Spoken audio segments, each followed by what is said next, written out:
Hey guys, what's up? Here are 10 JRPGs that I really believe desperately need a sequel, but I mean some kind of direct sequel taking place straight after the events of the game or at least in the same universe.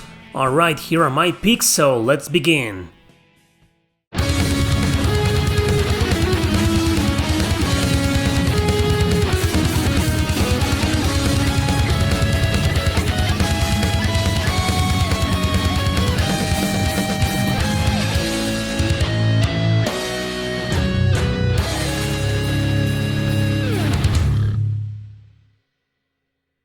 Number 10. Astral Chain.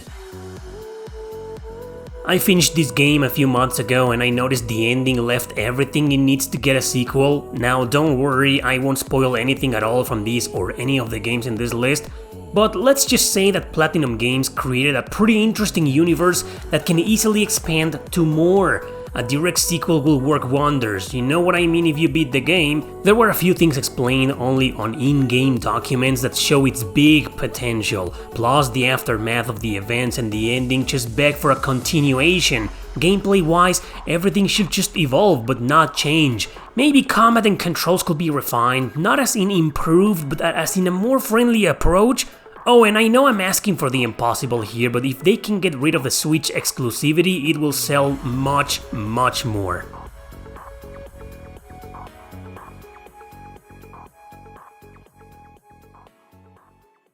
Number 9. Valkyria Chronicles 4. Sega hasn't shown any interest whatsoever in the past few years for this series. With the exception of Revolution, which was a spin-off, all 4 main Chronicles games take place in the same universe, and in the same war as a matter of fact. Truth be told, it's an amazingly written story across all 4. Some fans would like it to continue, once again with new characters and in another part of the war. Others will prefer a brand new war, but that wouldn't be a sequel anymore.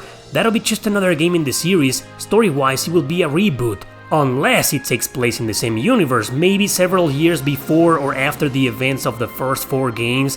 Kinda like what Suikoden did with its 4th and 5th titles. They were basically prequels to the first trilogy, or if at least they could officially release the 3rd game in the West, so they could see how much love there is out there for the series. I'm a hardcore fan of it, and so are all of its fans, so it can't just die off this easily. It's been over 4 years since the last one, so it's too soon to throw in the towel for us. I still believe Sega and Mediavision will create a sequel one day.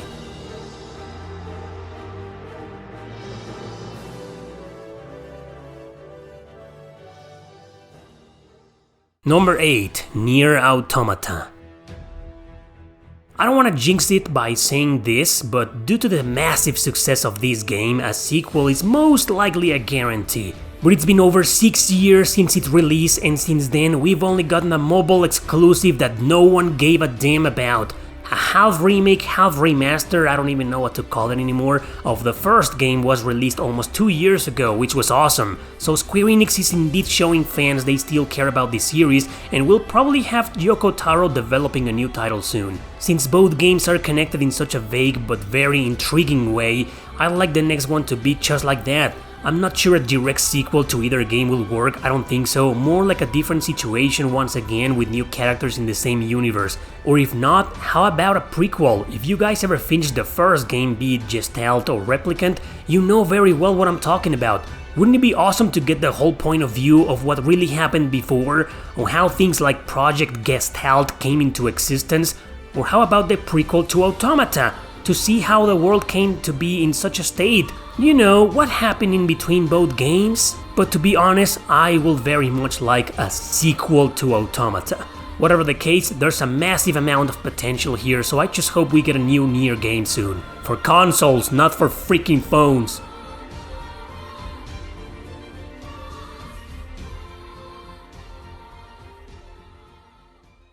Number 7. Project Cross Zone 2. Bandai Namco, Monolith Soft, you promised. You freaking promised there will be a 3rd game in this series. Or should I say 4th? Namco Cross Capcom is still an exclusive to the PS2 only in Japan. But that's the first one. Yes, the story continues in both 3D games we got as protagonist Reiji and Xiaomu recap some of its events. Hell, some characters act like they know each other already, even though they're from different universes. And in case you don't know, yes, Project 2 is a direct sequel to 1, except 2 main characters are gone, these 2 guys. I wasn't their biggest fan, that's for sure, but I wouldn't mind if they came back. As long as Reiji and Xiaomu return, I can be happy with a 4th entry now on the Nintendo Switch. Bring back some of the classic characters from different franchises if you want to, but also get the rights for some more. Fire Emblem Awakening characters were there in Project 2, why not the guys from Three Houses? Or how about the guys from Tales of Arise instead of Vesperia this time? How about Velvet Crow from Tales of Berseria? Okay, I should stop my fanboyism, you get the idea, let's move on.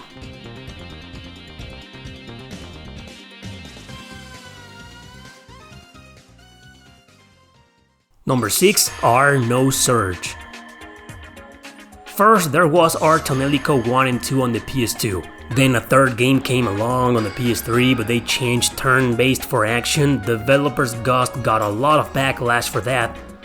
I still think it was a great game, but yeah, turn-based definitely needed to come back. So the trilogy apparently reached its conclusion and instead, Ghost decided to continue the series with a prequel. Strangely though, it was a visual novel exclusive to the PS Vita for some reason. Then we finally got Are No Surge, which was a turn-based RPG thankfully, but a sequel to Shield No Surge. The game's main character is the second protagonist of this one, so it's kinda lame that we never got it. Both of these games got remastered together on the Switch, PS4 and Steam, only in Japan. Seriously, I don't know what Koei Tecmo was thinking. The point is that Are No Surge connects directly to Artonelico, but there are a lot of years in between them, so I would like to either get a sequel to the Artonelico trilogy or a final game that continues from Are No Surge during its merging with Artonelico. This series has such an interesting universe that its potential is simply limitless.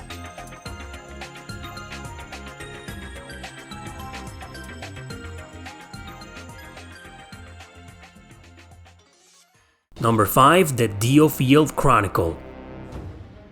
Let me say this right off the bat, this game has one of the most unfair endings in history. It cannot end like that. I refuse to accept that's the end of the story for both the characters and the DioField Island.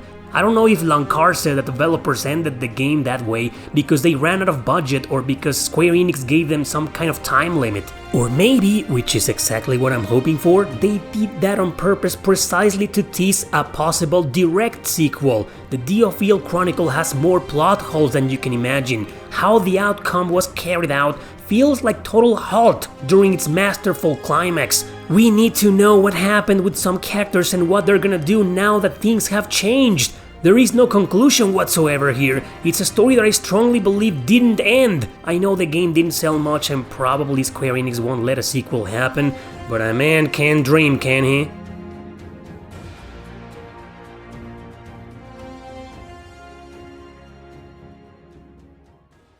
Number 4, Utawarerumono Mask of Truth. The ending here was nowhere near as unfair as in the DioField Chronicle, but it was misleading. Moreover, it opens up many different paths as to what might occur afterwards. Prelude to the Fallen had such an ending, but it reached its conclusion in the other two. Mask of Truth still has nowadays a similar closure, it just portrayed a very ambiguous tale with many possibilities.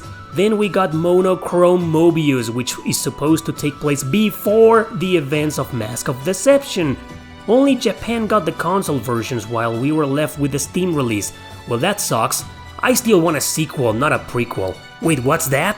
What in blazes am I talking about? You don't know these games at all? What the hell is Utawarerumono? Oh boy, I'm gonna have to make a full review of this whole series, aren't I? Geez, fine, I'll make the damn video. Coming soon, I promise.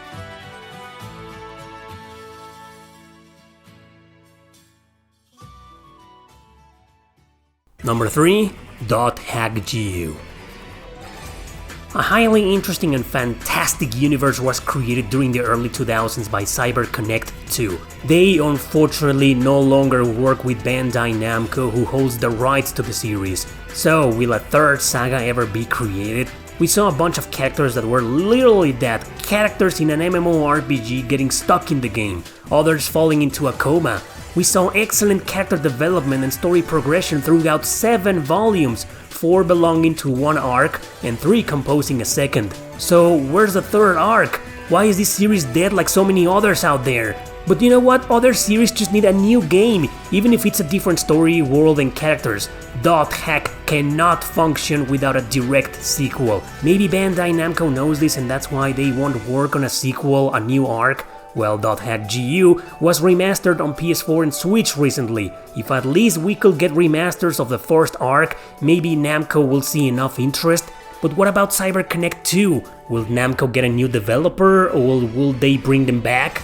Whatever the case, I hope we can see more of Kite, Haseo, and the rest of the amazing cast we met in those 7 legendary games one day.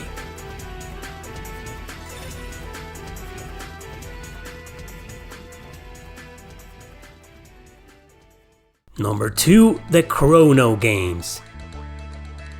Again, I just want a new game in the series, but for starters, Chrono Trigger never really got a direct sequel. Cross was a masterpiece, but it just wasn't what most Trigger fans wanted. To be completely honest with you though, I don't care for a sequel of Trigger, but I will gladly play it nonetheless. Of course I'm more interested in a Cross sequel, direct sequel, because of its ending. It's got one of the most heartbreaking endings in video game history, and my soul still aches every time I remember it. No spoilers, don't worry, but it's just like the DioField Chronicle. It can't end like that. We need a continuation of some kind to get some real closure here. But if that can't happen, then I guess I can settle down for a Trigger sequel, or at least a new game in the series as long as it takes place in the same universe. Maybe combine both ideas this time? Time traveling and parallel dimension? Nah, a new concept will be much better.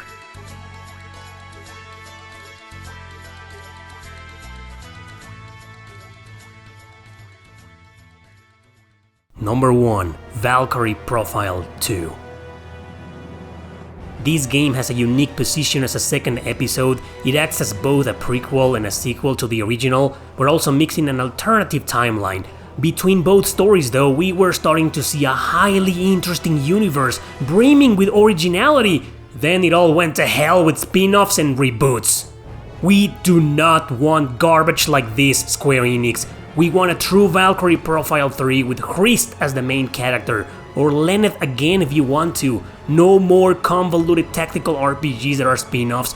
No more Valkyrie May Cry. We never asked for a reboot. We begged for over a decade to bring back a turn-based RPG developed by Tri-Ace. Why is that so hard to understand? Nobody really cares about mobile gacha crap either, which is why Anatomia The Origin is already a forgettable release. Why do you keep experimenting with this series in all the ways fans don't even care for? Why do you not listen to the fans? Hasn't been already been proven there's enough love worldwide for turn-based RPGs? Enough love for Valkyrie Profile? Square Enix, why do you hate us so much?